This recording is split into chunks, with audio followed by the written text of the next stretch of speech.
Buenas tardes, gracias por acompañarnos. DeQuinta Producciones les da la bienvenida a la Masterclass del día de hoy.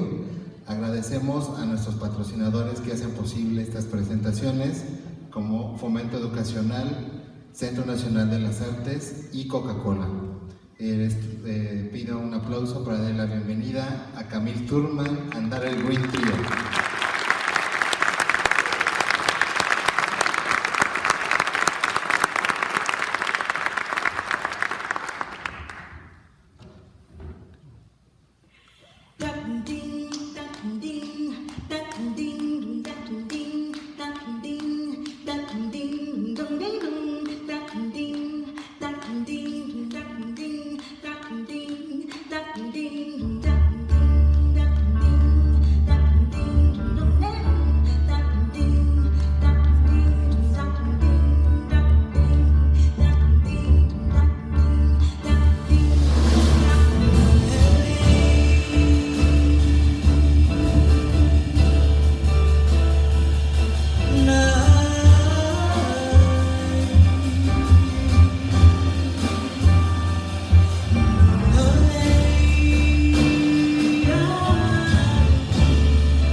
this afternoon. I'm Camille Thurman, and this is the Darrell Green Trio. Behind me on the drums, Darrell Green, on the bass, Saadi Zain, and on the piano, Bryant. We came all the way from New York just to say hi to y'all and play for y'all. Where can I start? Well, we're all here because we love music and we all love jazz, right? See? ¿Te gusta jazz? Sí. Okay. Oh, también. Okay. Well, my start with jazz started when I was about 12, 13 years old. I started on the flute, and I switched to the saxophone once I realized the fingerings were very similar because they're in the woodwind family. And the first saxophonist I ever got introduced to was Dexter Gordon. Have any of y'all heard of Dexter Gordon before? A few? See? Yeah, Dexter Gordon, he's my man. When I first heard him, I heard him on an actual record. It wasn't like a CD, it was a record. And they played him in the class. And I didn't even want to listen because our assignment was to listen to him, write it down, and play it, which I was like, I'm not doing that. And from the first time I heard his sound, it startled me because he had such a huge sound. It could just swallow you up whole. And then when he played, it sounded as if he was larger than life. I didn't know that he was about 6'4", 6'5", right? 6'4". I didn't know he was 6 feet. 6 feet and 4 inches. I thought he sounded like that. I didn't even know that he was actually that tall. And when I heard him play, I was like, that's how big I want to sound when I play. So he got me interested into the saxophone, of course. From listening to him, I learned about so many other wonderful tenor players, like George Coleman and John Coltrane, and you name it, any and every tenor player I could find that I could research about. It was on my playlist and I was listening to. And that's how I fell in love with jazz. It was him, because he made it sound so much fun, and it was full of life, and it gave me the spirit of like wanting to be bigger than life and do it. So that's how I got my start. For vocalists, I was listening to vocalists for a long time. I was checking out Fitzgerald and Sarah Vaughan. Sarah Vaughan in particular was the person who really grabbed my heart, because when she would sing, it sounded like she was free, like she was flying. And I didn't know she played piano too, but later on, as I started learning more about her, I realized, oh wow, she could play and she could sing. And then I realized there were other people that could play and sing, like Nat King Cole, and Louis Armstrong, Louis Jordan, and so many others, and it inspired me to want to figure out how can I do both.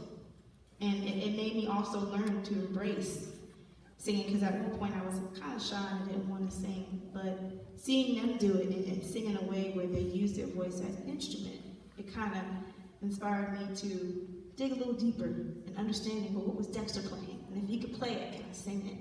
And can I, from singing it, find it on my instrument? And that just kind of blossomed into a wonderful thing, and here I am today.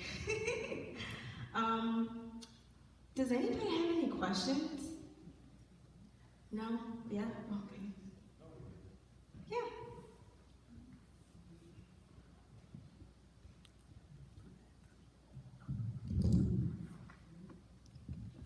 Hi. Hi. Well, my question is, obviously there's a very important relationship between singing and playing, okay? Mm-hmm. I'm a saxophonist. I'm a saxophone player too. Mm-hmm. So I want to know, what do you think is the best way to practice intonation, both in the saxophone and with the voice? That's a good question. Both of them involve using air support that comes from the diaphragm. You can't have a good sound without having air to support it, and it's the same thing in singing. You can't sing and hold your note, sustain it without having good air. One of the things that we do when we play saxophone, when we first start, learning the instrument, is something called long tones. Do you know what long tones are? Yes. Yeah. So basically, for y'all that don't know, we take a big deep breath, and we try to play the note for as long as we can with the full sound.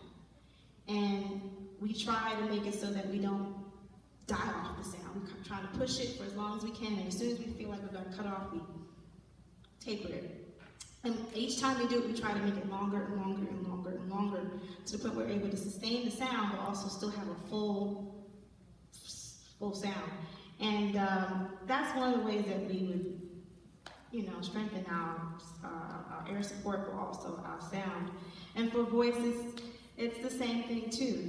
You of course, breathe from the diaphragm, and you want to make sure that, most importantly, whether you're playing saxophone or voice, that you're allowing your body to be relaxed, but at the same time taking enough air to be able to support and hold that sound, so you're not doing anything to constrict it or shorten it. Like, you don't want to keep your shoulders tight. You don't want to keep your legs too close together. You want to make sure you're relaxed and you're practicing a way of playing or singing that is relaxed but still full of sound. Yeah, so I hope that answers your question. Thank you. Yeah.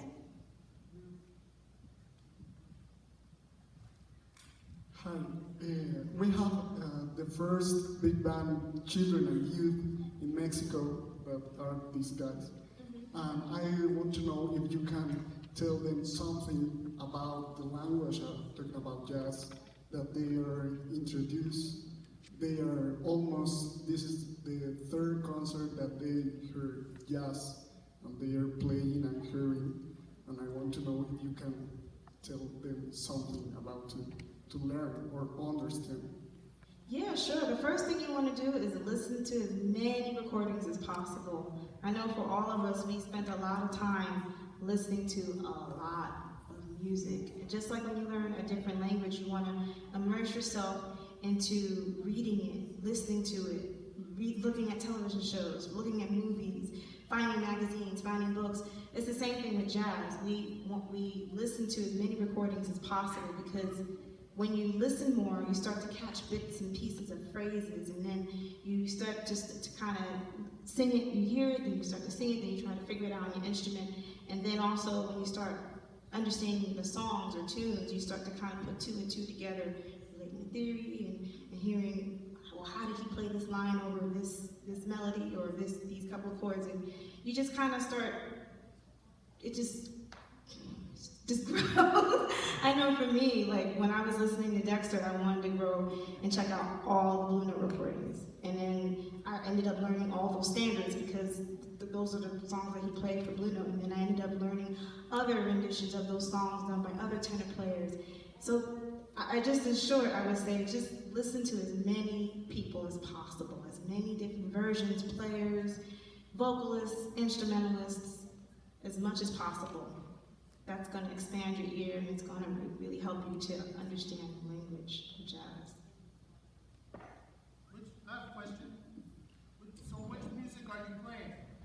We are playing right now Tab Jones, Gordon Woodwind,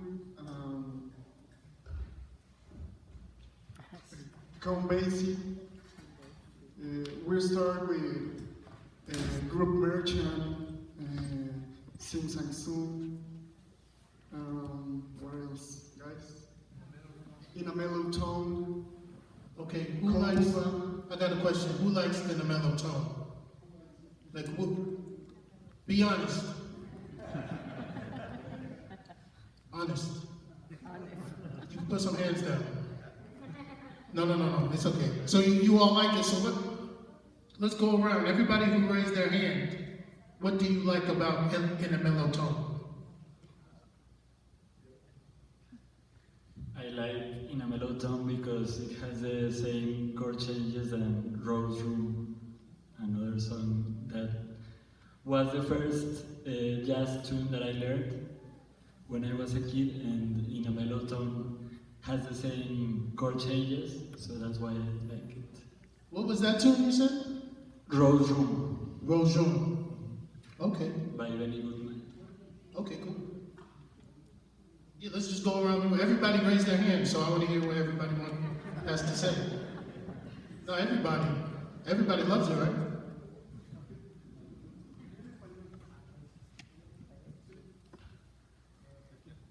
Pues a mí me gusta mucho el sonido armónico que tiene, el sonido combinado de los alientos y la base o guitarra, batería, piano. Y pues me gusta mucho ese tipo de jazz. Poquito comprende.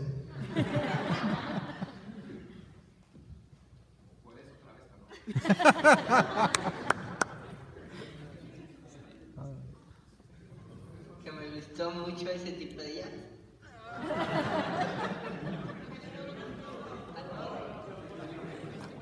Que me gusta mucho el sonido armónico que tiene la canción. I understand that. Comprende. I got that. Okay. So, when I was your age, I had my favorite musicians. So, like maybe let's say John Coltrane Quartet, that whole quartet with McCoy Tyner. You guys look like you're like 16 teenagers. Oh, 12. Okay, yeah. So, you know, by then my favorite was like John Coltrane. Do you guys have a favorite that you listen to all the time? And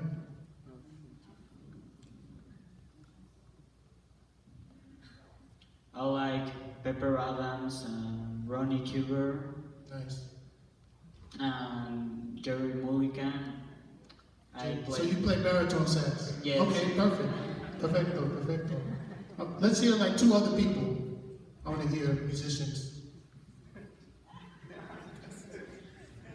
I like Jelly Roll Morton, Bill Evans, Thelonious Monk, and Nat King Cole. Okay. What Jelly Roll Morton do you like?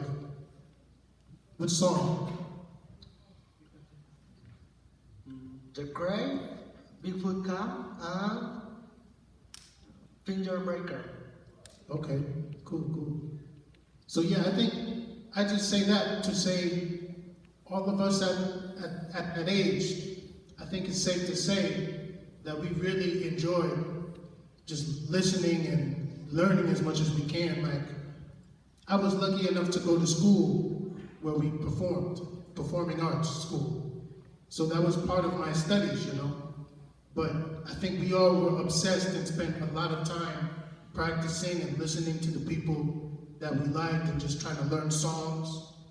I was learning a lot of songs and trying to learn songs by ear.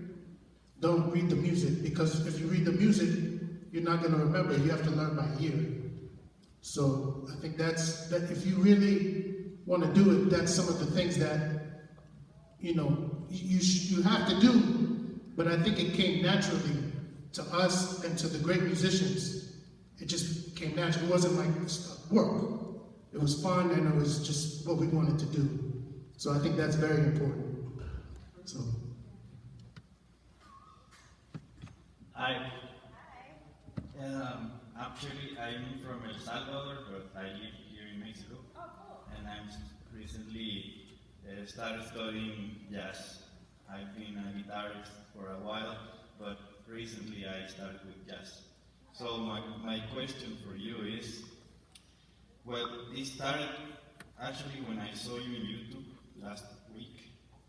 What are you thinking when you sing, when you improvise?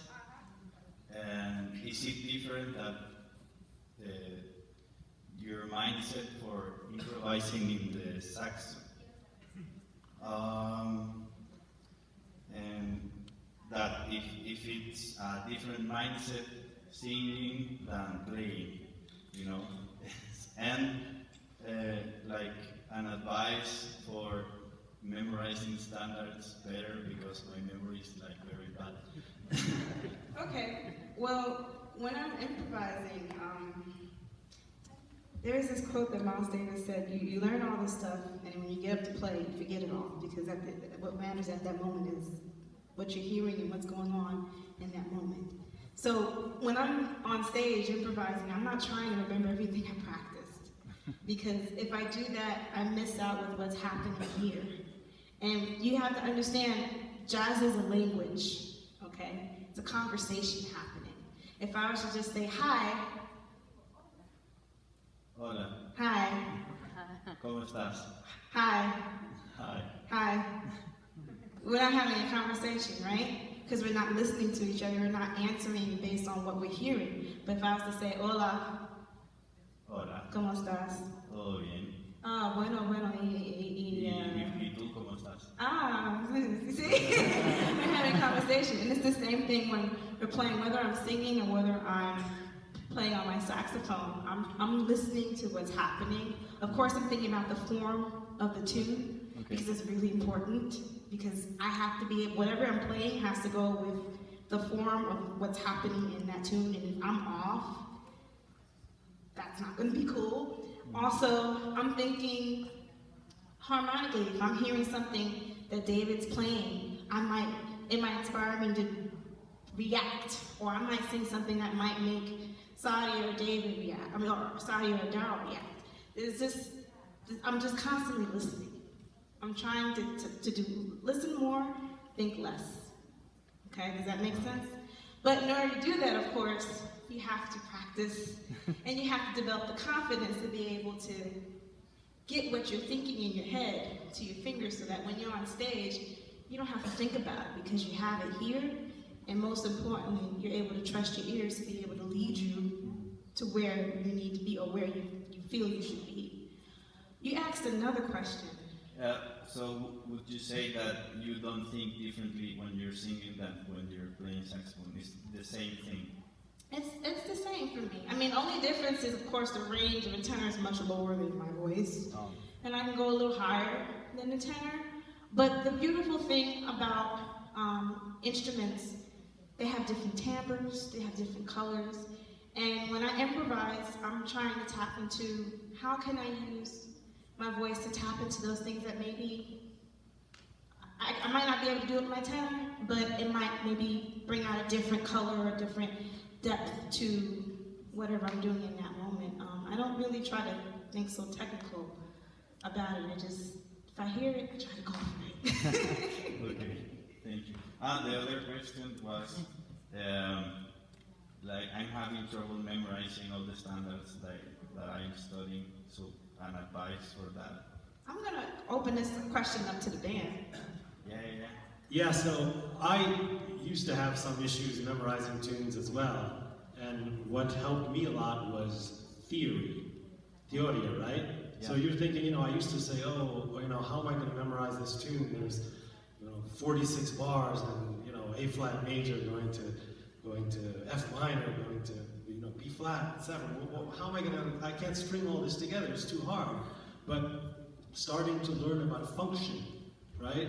So one of the, I try to break it down in terms of, okay, first of all, what's the form of the tune? La forma, Is it just one short form like the blues? Does it have a bridge, an AABA? Is it AAB? Then what key is it in? What key is the bridge in? If you know that much, you have something to start with, right?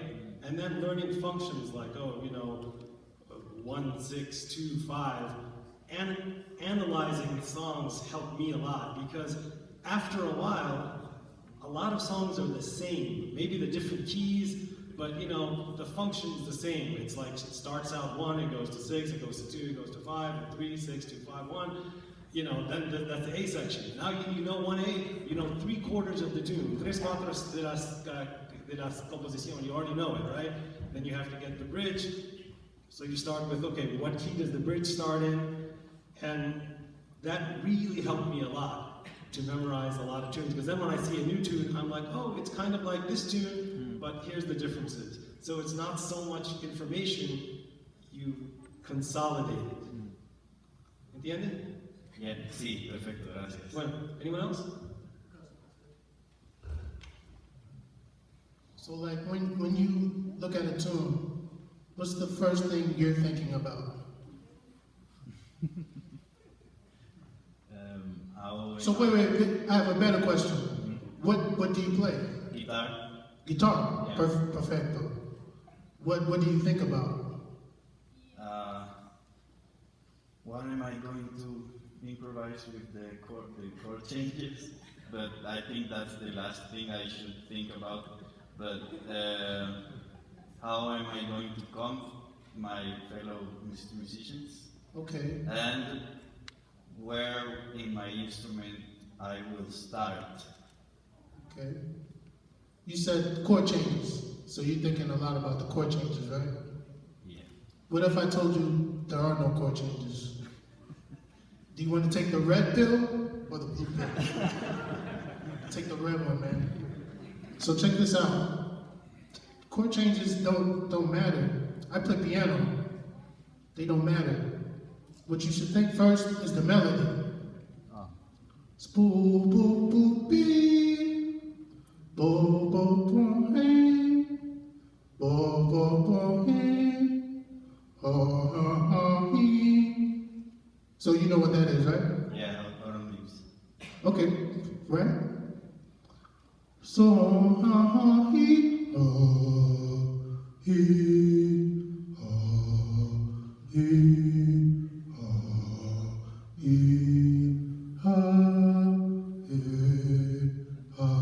right? So what was that? The bass note, I think. You think so, huh? What if I told you you're a little bit wrong? So that's the second melody line, right?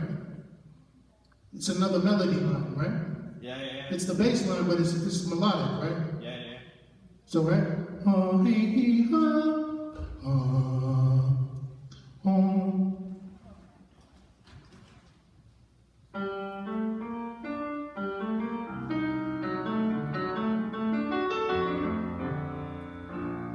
So I just played D major, right? So the first chord of Autumn Leaves, right? What would you say it is? The first chord? Yeah. Or depending. So I'm playing in G minor. G minor, it's C minor. Okay, I just played D major. So check this out.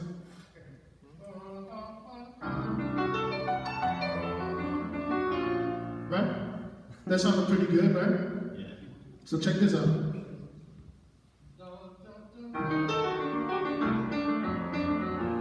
That sounds like a little bit better, right? So that has nothing to do with C minor or what's the second chord? It's F7. That has nothing to do really with F7, right? It does, if you really study theory, it does. That's the answer. But in terms of that, what you're thinking about learning the songs, it doesn't have anything to do with those chords, right? Really. But that's a way to get to B flat major.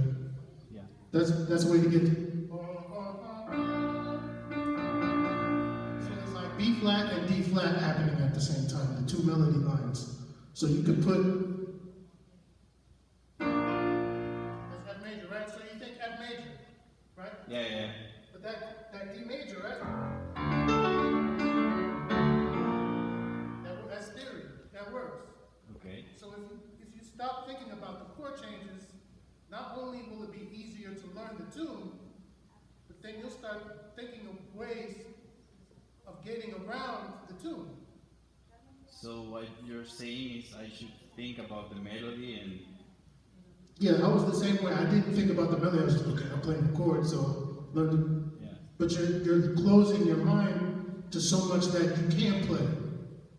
Right? So let's say, what I basically did was like, okay, I know he's thinking C minor, F7, B flat major, right? So what I was thinking in my head is like, I'm gonna mess him up and not play those first two chords, but resolve to B flat major. That's pretty strong, right? That's a major third. So I was thinking like, forget about whatever he's thinking, but just land on that B flat. Okay. I don't know the guys. I don't know Charlie Parker. I don't know John Coltrane. I don't know any of those guys. I know a few really great musicians, but I think they're thinking that way too. I don't think like F7, sharp 11, flat 13, right? I don't think those guys are thinking that, right? Check this out. So, who here has good ears? Anybody want to test? This is F, right? So,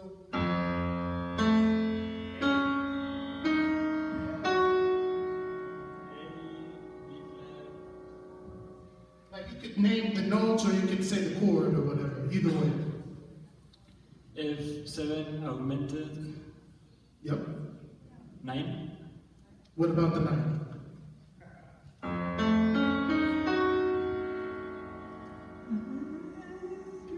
Flat 9. Okay, right? I like what you did the first time though. You were saying the notes. I would have been like perfecto. Okay, F7. How many of you guys understand what we're talking about right now? Be honest. Okay, we'll get through this quick. But the augmented, yes, you're right. There was a sharp 5. The flat 9, perfect, right? But check this out. Now if I play this.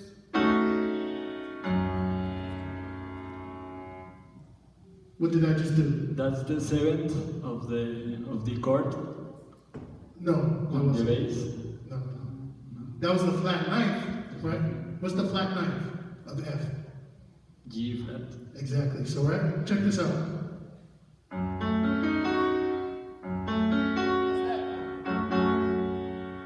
It's a minor chord. It's the same G flat, so it's G flat. G flat minor. What's that? That's the natural. The natural 6. Yeah, major 6th of, right? So basically the chord that you said, F7, what is it, augmented, flat 9, right? All that is F minor 6 over F. All those things are just little minor chords over the bass note. So if you keep thinking about this way of, it's gonna close your world to how to actually play this music, you know? Yeah. So. Thank you.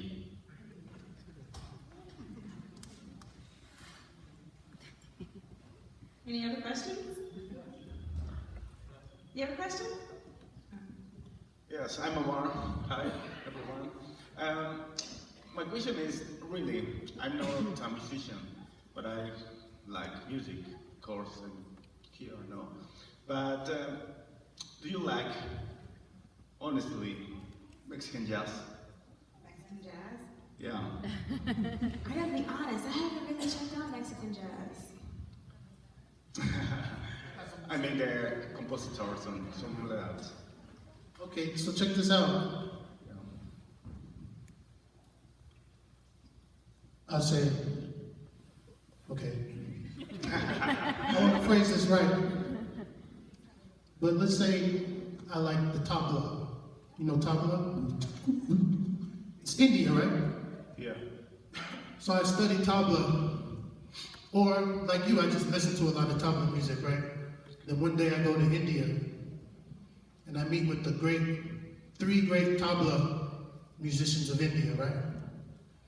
And I go to them and I'm like, guys, you guys are great. Thank you for showing me so much, but I was just wondering, what do you think about the American tabla musicians? What do you think their answer is gonna be? That being said, I like music of all around the world, but it's just important to remember that, you know, the source is the American struggle, you know, and the Black American struggle specifically. So it's just important to remember that. To be honest, I'm more familiar with some of the European artists and Japanese artists that play jazz. I'm not too familiar with too many Mexicans. My man's not from Mexico, right? No, he's from Venezuela. Okay, I don't really know too many, to be honest, but it's just important to remember that sometimes, because if I put it the way I just did with the Indian music, right, it's a little more clear, like, okay, that's a little bit, Yeah, that's a little. a little silly question, a little bit, you know, not to, no offense, you know, but No problem. just to. Ah, that's right. Thanks. Anybody else has some questions? Yo soy Joshua, yo toco el bajo eléctrico y hace unas semanas adquirí el contrabajo. Entonces yo quisiera hacer el cambio y quisiera saber cuál es la mejor forma de adaptarme al contrabajo. Yo soy Joshua. Dígame la última parte otra vez, por favor.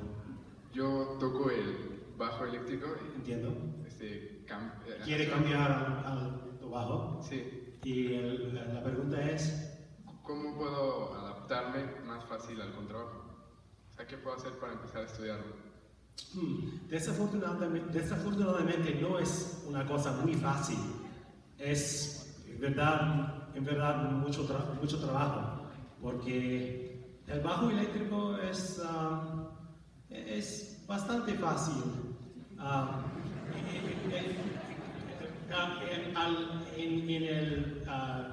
In el principio, no? In the beginning, you don't have to worry about intonation problems. So, first of all, you have to get a bass. Tiene que conseguir un bajo, ¿no? Y después, you really have to practice something that you don't have to think about so much on electric bass. Really, you don't have to think about at all, and it's intonation, you know? So that means what Camille was saying about long tones and stuff, you have to, my recommendation is get an arco, right? And take some lessons on it, you know? You can learn bajo eléctrico by yourself. I did when I was 13 years old. This is much harder. So, I did it. Yo lo ha sido hace muchos años. Comienzo con el bajo eléctrico y después he aprendido esto. Pero es mucho trabajo. There's not an easy way to do it. You need to find a teacher, even a classical teacher, because you need to know where the notes are. And then the other thing you have to practice, which is not so difficult on electric bass, so more so, is the sound, el sonido. You know, you have to, your hands are very important, both left and right, in terms of getting a sound, buen sonido, you know, it's very important. And it takes some work, you know, but the notes, las notas, casi igual. So you already have, you know, you already have a good foundation, but get a teacher and then start practicing. Okay? There are some other hands over here. Okay, we got quite a few. All right. Oh, okay.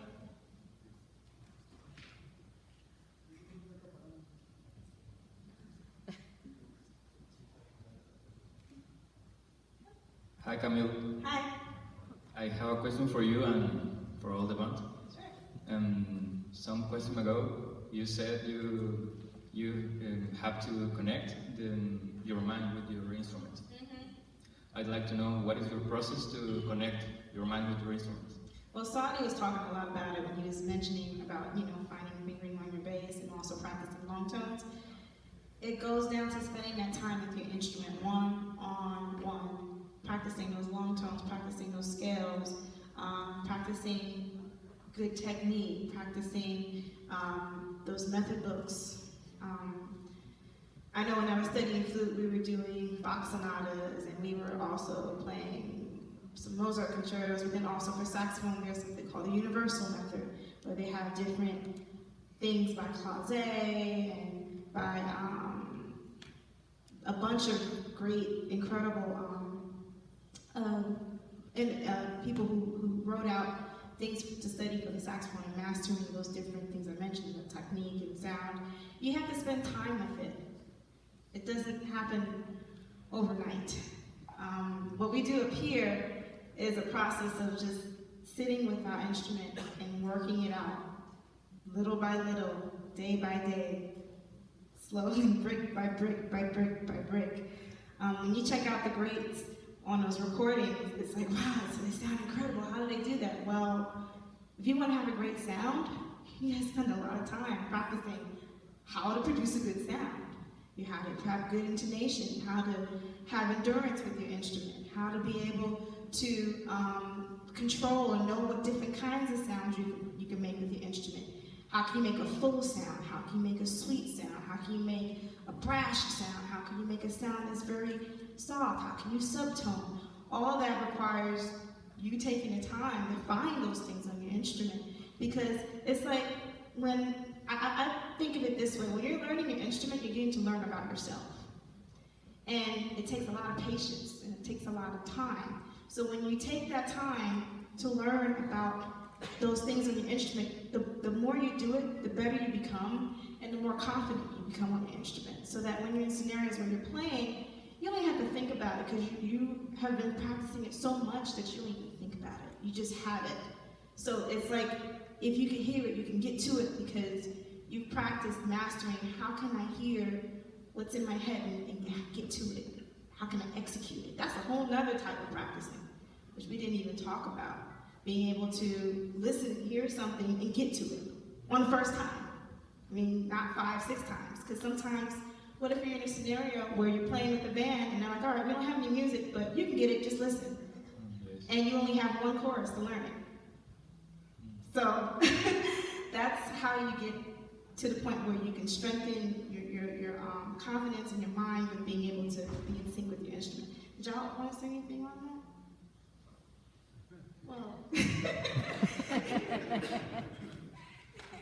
Well, yeah, I mean, spending a lot of time on the instrument. It's a lot of, it's many hours of practicing. Like, I grew up playing organ and drums. So the drums to me is not just rhythmic, it's melodic. So I hear it melodically, my cymbals, the drums, everything. So, but it takes time, like even with dealing with the drum kit, sometimes I just practice bass drum. Sometimes I just practice my hi-hat foot. Sometimes I just practice the hi-hat with my hand. Sometimes I just practice my right hand. Sometimes I just practice my left hand. Sometimes I practice my right hand and my left foot together. Sometimes I practice my right foot and my left hand. All these interchangeable ways of doing it is what it does is that you just become so familiar with your instrument and what you can do on your instrument that you don't even think about it anymore. Like, if I didn't have all of this, I really don't need all of this. You can give me a snare drum and I'll be fine. Or give me a cymbal and I'm fine because I know what I can do with one cymbal. I know what I can do with a snare. I know what I can do with a bass drum. Just give me a bass drum and a hi-hat and we can play the gig. Because I know what they can do and what I can do on them because I spent that time. So they become a part of you. The instrument becomes a part of who you are. So that's how, to me, that's a part of developing that familiarity with the instrument, letting it become a part of you. So, like, it's, for those of you who don't really play instrument, think about a neighborhood, like your neighborhood. And you know all the streets in your neighborhood. And you know all the multiple ways of getting home, even jumping through people's yards to get home. But the only reason you know that is because you lived there long enough and you've been through all those routes so many times that you know what? I'm not even gonna go that way. I'm just gonna cut through Mr. Ortiz's lawn, run through, Aunt Rosa's garden, and I'm gonna hop this gate and go through this alley, bam, I'm home. I can get home in 3 minutes as opposed to 20 minutes. You know it. You know it because you're so familiar with it. And that's how it is, I think, that's when that's mastering an instrument or mastering the music. Like Dave was talking about, don't think so much chords, think the melody. Because now once you think the melody, now you have all of a sudden all these roots just opened up to play around it. All these different ways of coming and interchanging. It's the same thing with anything. Rhythmically, I don't really think in rhythm in that way, like 4/4 or anything. I just think roots. It's all open. It's an open door. Because you spend so much time that you're familiar with all the different ways you can get in and out. Just like your house. If somebody is breaking in your house trying to kill you, I'm sure you know many ways of getting out of that house. What window to hop out, what door locks, because some of the doors don't lock, you know what I mean? And so you know what to do. So it's the same thing with music. It's putting in that time so much and also putting yourself in different situations. Not always being comfortable. Play with people who are better than you. Play with people that sometimes aren't better than you. And figure out how can I make them sound good? Or, you know, when you're playing people better than you, you're like, man, how can I play on that level? So it's challenging. It's all these different challenges that you have to grow and adjust to, and all these different things. And then it's like an athlete. When an athlete trains, like if you're running track, I mean, you're just running down the track. But they train in multiple faceted things to get that agility that helps them run even faster. It's the same kind of thing with the music and the instruments, I think. Yeah, just so it's you know, a lot of people hear jazz players, oh, you know, they're playing so free, but you really have to master a lot of stuff. You have to master your instrument. You have to master the language of jazz, yes? That's a whole separate thing in your instrument, you know? Phrasing, transcribing people, you know what transcribing is? Transcriptions? You listen to somebody and you copy them, just like when you're learning a language, you hear your parents, you copy them, that's how you learn. So you have to master the language, you have to master the instrument, then you have to master, you know, playing with each other, right? It's like, that's a whole other thing. So there's multiple skills involved that you have to put a lot of time into it, and the more time you put into it, the more you can grow and you can start to, you know, take these different routes and boil things down. So it's a lot of work. I think probably a lot of you already know that, but if you're thinking, oh, you know, oh, I want to do this, I want to do that, you know, it takes a lot of work, but it's worth it. Excuse me, for example, when you play a melody, you think in the notes itself, in the intervals, or the note against the bass? Yeah, really, that's right. I mean, it's like I'm not, you know, going note by note. It's like I have to know the melody. Bass players, a lot of bass players don't know melodies. They're just thinking stuff. But, you know, it's like you really have to pay attention to the melody, because in the song, that's like, you know, like David was first singing, and you have the melody that's super powerful. It's all, you know, if everybody's lost in a band or something, all somebody has to do is play the melody, and boom, you know, that's where you are. You know, it's very powerful. And with the melody, you can stretch, you can do a lot of things. So yeah, I have to learn melodies. I have to hear it in my head. You know, the melody. I'm not thinking, oh, you know, it's like, what interval is this, what interval is that? I know the melody, I hear it in my head, and I know my instrument well enough that I can play the melody on my instrument because I hear it in my head. Same thing when I improvise. I hear it in my head, so I can play it. But that takes that kind of work, right? Yes. Hi, my name is... Here. Okay, like, where's the guy? My name is Jesus, and I am a singer myself, and I'm with the band of Pavel, and I just got in this world of jazz. I don't really know what is the language or the phrasing of scatting, for example. And we have this song that we play that is All of Me by Ella Fitzgerald, and we have this part when there's a solo of saxophones, and it's a transcription of the solo of scatting of Ella Fitzgerald. And I'm going with them, and I'm doing the solo with them, but I don't really know what I'm doing. and I want to know how to get this scatting technique and how to do the phrasing of the saxophones and how to do it. Okay, do you have the original recording? Do you have the original recording with Ella Fitzgerald scatting that solo? No, I don't have it written. Okay, rule number 1. Make sure you have a recording of what it is you're trying to learn. Okay, so good. You got that on your checklist.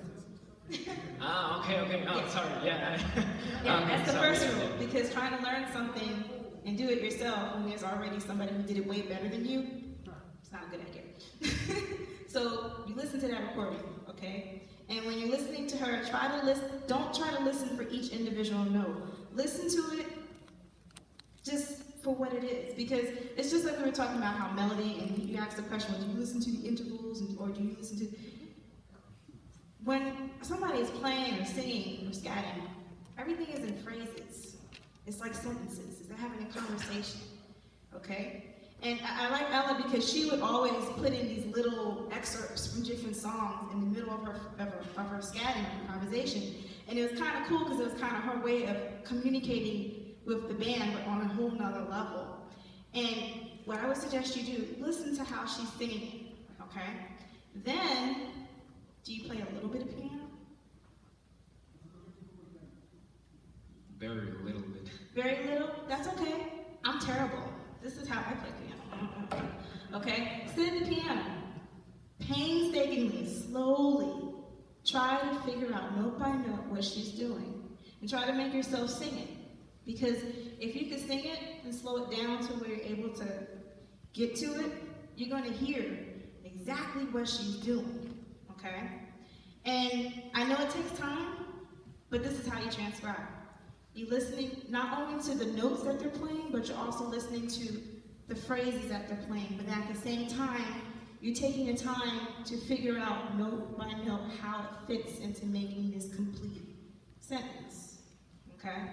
And then the next thing, if you really want to take it to the next level, try to match it. Try to channel, like how would she phrase it?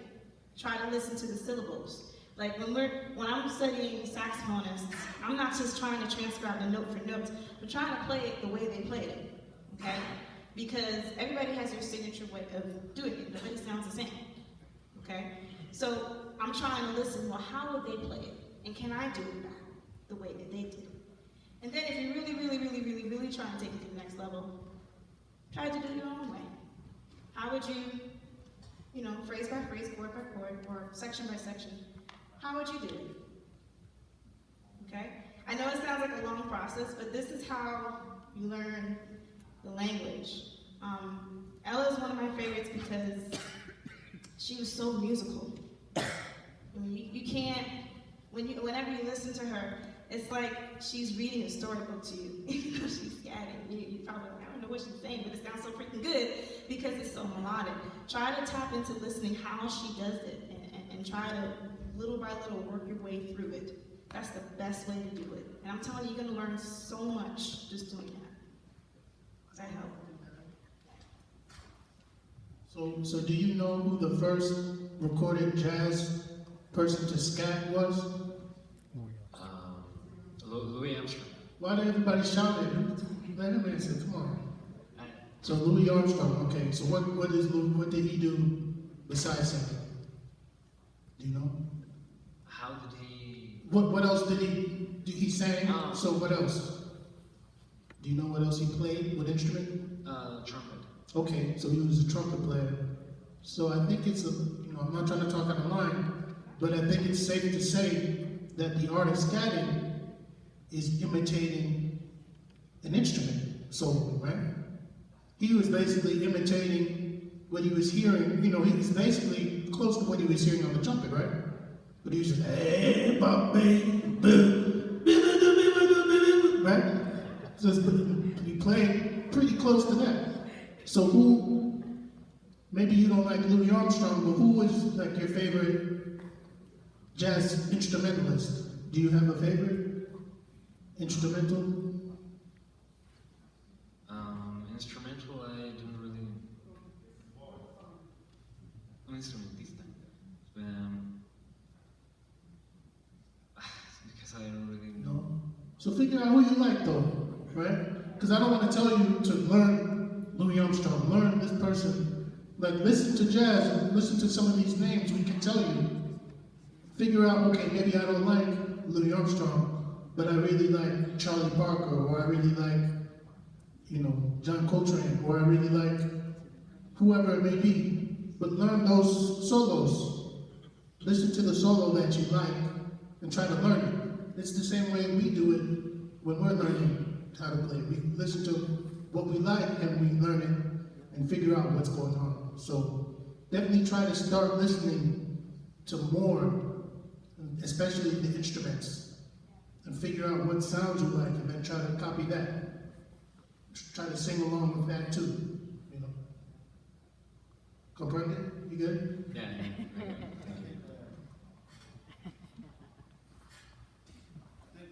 think a big part of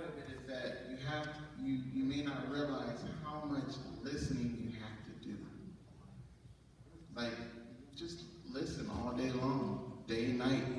I mean, I remember when, as a child, I would sleep with the record on, and when it stopped, I'd wake up and turn another one on, because I just loved hearing it, you know. And the more you listen, the more you understand. You know, it's not really like a Rubik's Cube or something like that. It's really a language. It's like, I mean, I'm not really that great at speaking Spanish right now, but when I was younger, I was decent, you know?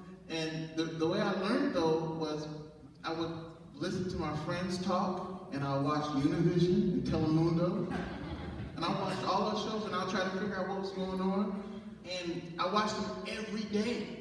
And eventually, from learning, like, from my friends and stuff, I started understanding, like, oh, snap, I know what's going on in the news. Watching Spanish TV, because it starts to seep in and it starts to connect. Things start to connect, and it's the same thing. You have to, it's like a religiously listen, go listen, study, practice, transcribe, tons of transcriptions, because transcriptions kind of like open doors. It's like the door to getting inside, you know. So it's not like this easy thing of just, you know, putting a little time in.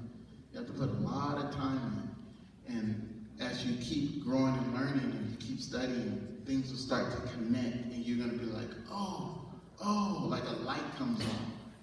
You know, I remember somebody told me about Art Blakey, and I was like, Art Blakey, this dude, what is he doing? You know, and then all of a sudden, one day, a light came on, and I was like, oh my gosh, Art Blakey, I mean, do you guys hear what he's playing? And my friend was like, dude, I've been trying to tell you like for a year. And you know, but it's growing. As you grow, you see more. You know, as you grow, you understand more. And so, you know, you got to put the time in. Yeah, I just want to add, you know, a lot of people think, oh, you know, jazz, I have to learn improvising in chords and theory. I love theory, but that's not really it. It's that. It's listening like you're learning a language, because you can learn to improvise and not really play jazz. A lot of people, you know, it's learning phrasing stuff. So find people you like, you know, singers especially, instrumentalists, find somebody you like, and, you know, people you like, and copy them and listen to them and listen. That's how you learn. It's an acoustic process. The people who mastered this music, they did not, a lot of these people didn't go to school, and if they went to school, they went to classical school to learn their instruments. They didn't go to jazz school and learn to improvise. They did it by ear. This is an acoustic process by ear. So use them. And I think one thing that's very helpful for anyone is pick one person you really like Dave was saying, pick one person you really like, and just study that person. You know, do that for like 6, 8 months, a year. Because, and then all of a sudden people are gonna be like, what do you think, you Charlie Parker or something? You playing all of Charlie Parker's licks, all his lines, you starting to sound like him. And you can say, oh wow, you know, and you can listen back to some of your recordings and record yourself. Record yourself and listen back. Because I grew the most when I record myself and I listen to how I sound. I'm like, whoa, I didn't sound like I thought I sound. So how can I get that sound? So record yourself as well. And as you say, okay, you want to sound like Bird. Okay, now, you know, you got a decent understanding, a little bit of Bird. You're never really going to get to it. It takes a long time, but you got a certain understanding. So then you're going to move over to, like, you may say, you know, I was also checking out some, some Lester Young. You know, I want to try to incorporate that. I really like his phrasing. So then spend some time trying to sound like Lester Young. Do that for another 6 months to a year. And then try to put Bird and Lester Young together. You know, try to put these people together, their sound and their phrasing, these things together. What's happening is, as you're studying, you're learning more and more, and you're getting inside the music. And not only that, you're starting to get inside these masters' head, like how they put these things together. You're like, oh wow, oh okay. And it gives you more understanding of what's happening. I mean, I did that. I mean, Once I learned about Art Blakey, I got a drum set that looked like his. I got cymbals that sound like his. I tuned my drums like his. I played all his songs. I had every record he made that I could find. You know, I wanted to sound like that. I wanted to be as close to how he played and emulate that, because I'm like, that's something great is in that I want to get.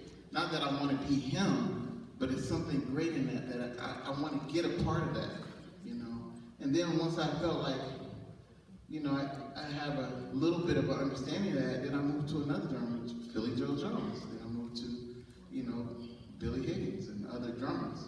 So it's really a study. It's really a study.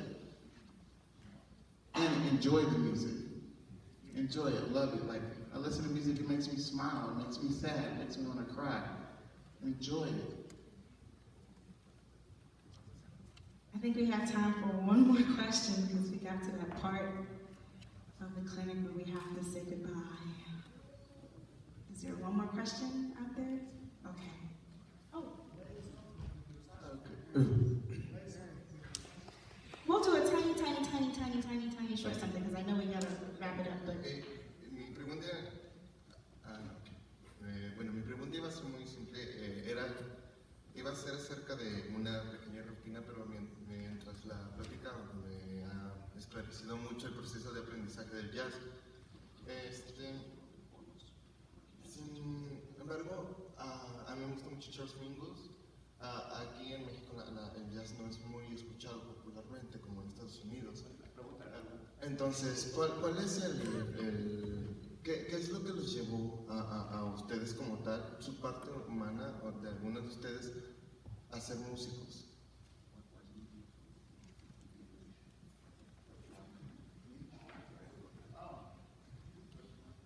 well, for me, I mean, I spoke a little bit about it before, but hearing Dexter, it taught me that there's freedom that you can achieve through playing an instrument, and that the possibilities are limitless and endless. You know, at the time when I was learning an instrument, I was very insecure. I was a 15-year-old girl playing a tenor saxophone, and there weren't too many girls playing tenor saxophone. But when I heard Dexter Gordon, I didn't think about that because I heard something that was strong, that was powerful, that had feeling, and I also had confidence. So for me, hearing this music, jazz, it made me want to do that and pursue it and do the same thing. For me, I don't know. I've been playing music since I was a little boy. So, but the one thing I remember, I never forgot about the music was the way it made me feel. I remember as a little kid, my mom dragged me to church. I had too much energy to sit in church. I was making noise, like, oh man, I was, like everybody knew my name. I was a little boy and everybody knew me because I was just so loud, you know, and getting whoopings and stuff. But once the music started playing and once they got drums, that just blew my mind. It's like I was this little boy and I was just sitting on the edge of the seat, just stare the whole time. And the feeling it gave me, I just never forgot the feeling. So music to me was always an experience. You know, when I go hear a great band, like when I would go see Elvin Jones, that was an experience. You're like, is it done? Is it over? Like, what was that? That's what it was to me. It was just like, man, they like took me to Mars and back, and then it's like, okay, it's done, gig over. You're like, what? Wait a minute. You know, it was this experience. And that's what music has always been to me, is an experience. You know, I feel it when you play. You know, that's why like certain people, they'll pick up an instrument, but they don't really sound that good. But they got that certain little something that tells a story that I'm like, I like the way that person plays because I can feel it. You know, so that's how I got into it. I don't really feel like I had a choice in terms of, I didn't really choose to play music, it sort of chose me. Like, my parents fueron científicos, no, they were scientists, and I kept trying to do something else too, you know, I had a double major in college, I kept trying to do different things. I realized because of the same things Darrell's talking about, I wouldn't be happy if I didn't try. I don't make, you know, a lot of money, it's a lot of work and not an easy life, but I couldn't be happy with myself if I didn't do this. It's that powerful, you know? So I think for a lot of people, you don't really have a choice. It just becomes like you have to do this. Because otherwise, you know, there's other things out there. It's not easy, but it's these kind of things, how it makes you feel, what it does to you, that's the reason, you know? And then it becomes like you can't really do anything else and be satisfied with yourself.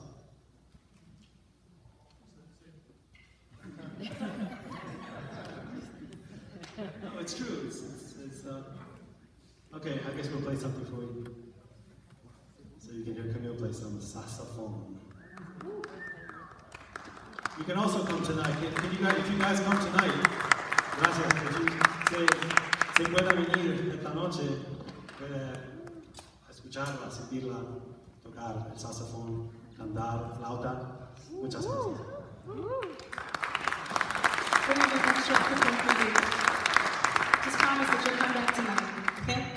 All right.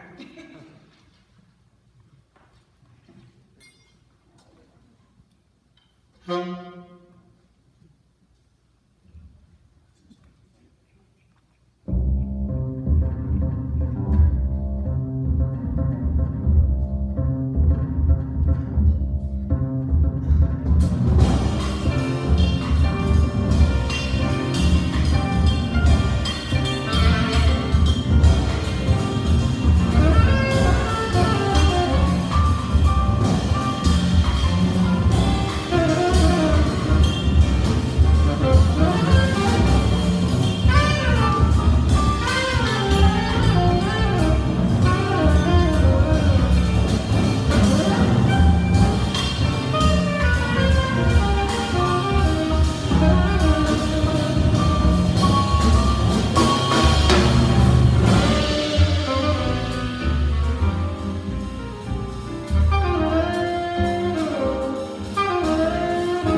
gracias por acompañarnos. Les recordamos dejar sus encuestas en la mesa de la entrada y que tienen el 40% de descuento para el concierto de las 8:30.